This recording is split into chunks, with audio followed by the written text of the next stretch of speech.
નર્મદા શહેરના ફુલસર વિસ્તારમાં કરાયેલા ડિમોલેશન મામલે લોકો દ્વારા ભારે વિરોધ કરાયો।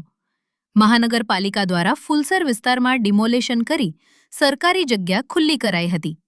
જો કે મનપા દ્વારા કરાયેલા ડિમોલેશન અંગે સ્થાનિક લોકો દ્વારા વૈકલ્પિક વ્યવસ્થા કરવા લોકો દ્વારા માંગ કરાઈ।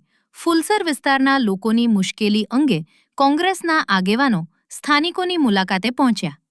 ચિત્ર ફુલસર વર્ડના કોંગ્રેસના નગરસેવક કાંતિ ગોહેલને લોકો દ્વારા રજૂઆત કરાઈ, જેને પગલે કોંગ્રેસના નગરસેવક સહિતના આગેવાનો મનપા કચેરી ખાતે દોડી આવ્યા। મહાનગરપાલિકા કચેરી ખાતે લોકોને સાથે રાખી વિરોધ પક્ષ દ્વારા મેયર અને કમિશનરને આવેદન આપી યોગ્ય કાર્યવાહી કરવા માંગ કરાઈ। Zahid Syed, reporter 24 news, Bhavnagar. મારું નામ કાંતિભાઈ ગોહિલ।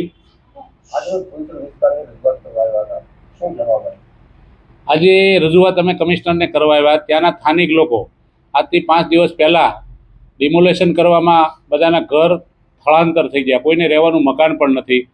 જે તે લોકો અત્યારે હતા એ લોકો અત્યારે બહાર તમને કહું રોડ ઉપર સૂવું પડે છે, કારણ કે રહેવાનો કોઈને આશરો નથી। બીજા નંબરમાં એની કોઈ પરિસ્થિતિ નથી કે કોઈ મકાન લઈ અને લઈ શકે એવી, કે ભાડામાં પણ લઈ શકે એવી પરિસ્થિતિ નથી। આજે મજૂરી કરે રોજનું રોજ ખાતા હોય એવા લોકો પણ ત્યાં રહે છે। પછી અમારે વિરોધ પક્ષના નેતા જીતુભાઈ સોલંકી તેમજ મહિલા પ્રમુખ દર્શનાબેન જોશી, વિરોધ પક્ષના પૂર્વ નેતા જયદીપસિંહ ગોહિલ અને અમારા વિસ્તારના ગૌરંગભાઈ સાટિયા તેમજ ભાઈ સતીશભાઈ, પિયુષભાઈ અને વિસ્તારના તમામ આગેવાનો સાથે રહી અને કમિશનર સાહેબને રજૂઆત કરી। કમિશનર સાહેબને રજૂઆત કરતાં એ લોકોનું એવું કહેવું છે કે વેરાની પોશ હોય તો એ પણ માન્ય રાખશું।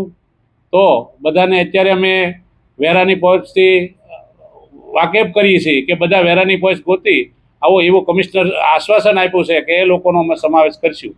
જો ખરેખર આવા લોકો છે નિરાધાર, જેને કોઈને આશરો નથી અને ટકનું લાવીને ટકનું ખાતા હોય તો એ પણ રેમદૃષ્ટિ રાખીને આપે તો એવી સારી બાબત છે। તો અમારો તમામનો એવો પણ આ તકે અમે સૌનો આભાર પણ માનીશું।